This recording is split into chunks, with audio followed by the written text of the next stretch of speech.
में आपका स्वागत है। आज मैं भगवान के चमत्कार की ऐसी कहानी लेकर के आई हूँ जो ना कभी आप लोगों ने सुनी होगी ना देखी होगी। प्लीज़ मेरी स्टोरी को सुनने से पहले मेरे चैनल को सब्सक्राइब करें और मेरी वीडियो पसंद आए तो इसे लाइक ज़रूर करें। भगवान के चमत्कार की ऐसी कहानी कभी नहीं देखी होगी। एक राजा ने भगवान श्री कृष्ण का मंदिर बनवाया और उसमें एक पुजारी को नियुक्त किया। राजा साहब बूढ़े हो चले थे। पुजारी जी की मरम्मत चली गई थी और इतने वर्षों में एक नियम बना हुआ था कि सुबह सुबह राजा जो थे वो अपने सेवक के साथ में एक माला भिजवाते थे। पुजारी जी उस माला को बिहारी जी को भगवान श्री कृष्ण जी की मूर्ति को चढ़ाते थे। उसके बाद में राजा जब दर्शन करने के लिए आते थे तो पुजारी जी वो माला भगवान की मूर्ति में से निकालकर राजा के गले में डाल देते थे। यह परंपरा सी बन गई थी। पुजारी जी बूढ़े हो चले थे, राजा साहब भी बूढ़े हो चले थे। एक दिन आया, राजा साहब की तबीयत थोड़ी खराब थी। उन्होंने सेवक से कहा कि आप ये माला लेकर के जाइए और पंडित जी को कह दीजिएगा कि आज राजा साहब नहीं आएंगे, तो प्रतीक्षा ना करें। सेवक माला ले करके गया, पुजारी जी को दी, बात पूरी बताई। पुजारी जी ने वो माला भगवान श्री कृष्ण जी को चढ़ा दी और उसके बाद में वो ये सोचने लगे कितने बरस ये परंपरा चली आ रही है, लेकिन मैंने कभी भी भगवान जी की जो माला जब उतरती है तो उसे अपने गले में नहीं पहना। शायद यह प्रभु जी की इच्छा है। शायद ऐसा अवसर आया कि आज राजा नहीं आएंगे और राजा मेरे पास में मौका है। तो परंपरा तो थी कि वो माला तो निकालते थे। उन्होंने वो माला निकाली और खुद पहन ली। इसी सब के बीच में सेवक जो था वो दौड़ते आया और कहने लगा कि राजा साहब को वहाँ ठीक नहीं लग रहा है, उन्हें तबीयत और ख़राब सी लग रही है, इसलिए वो प्रभु के दर्शन करना चाहते हैं और उनकी सवारी आने वाली है। उन्हें लगा कि शायद यह परंपरा टूट ना जाए, वो तो आ रहे हैं। जैसे ही बात पंडित जी को मालूम चली, उन्होंने फटाफट से वह माला अपने गले में से निकाली और जा करके वापस भगवान जी को पहना दी।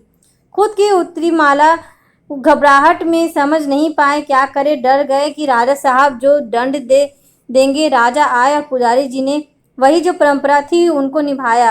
वो भगवान जी के गले में से माला निकाली और राजा साहब को पहना दी। जब राजा साहब को पहनाई तो उन्होंने देखा कि उन माला में एक सफ़ेद बाल था। राजा ये समझ गया कि ये जो सफ़ेद बाल है यह पुजारी जी का है। पुजारी जी से पूछा कि क्या उस माला को आपने बनाते सफ़ेद बाल कहाँ से आया? तो पुजारी जी डर गए। उन्हें लगा कि सच बोल दूंगा तो पता नहीं क्या दंड मिलेगा। उन्होंने कहा ये सफ़ेद बाल तो भगवान जी का है। राजा को गुस्सा आ गया। उसने कहा एक तो ये छल कर रहे हैं, धोखा कर रहे हैं, ऊपर से झूठ बोल रहे हैं।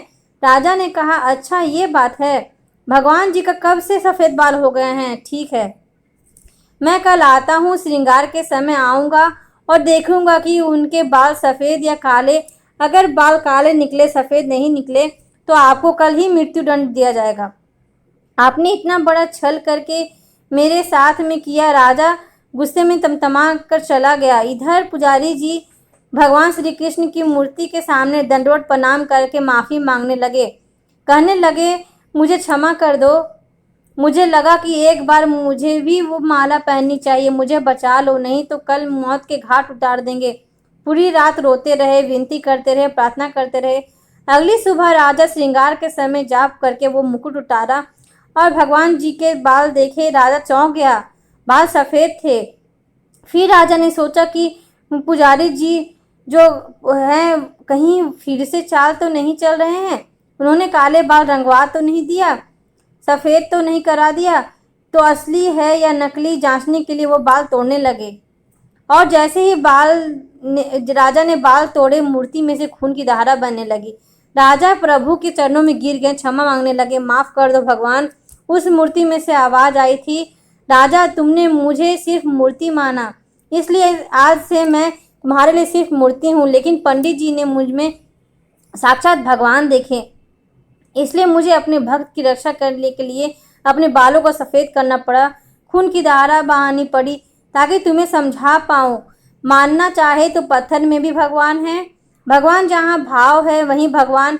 अगर आप वाकई में उनका सुमिरन करते हैं, उन्हें देखना चाहते हैं, तो आपके सिर्फ भाव होने चाहिए। यह छोटी सी कहानी लाइफ में इंस्पिरेशन देती है कि उनके आशीर्वाद के बिना कुछ संभव नहीं है। इसलिए आपसे कहता हूँ, ऊपर वाले के आशीर्वाद के साथ कर दिखाओ कुछ ऐसा कि दुनिया करना चाहे आपके जैसा। Thank you friends.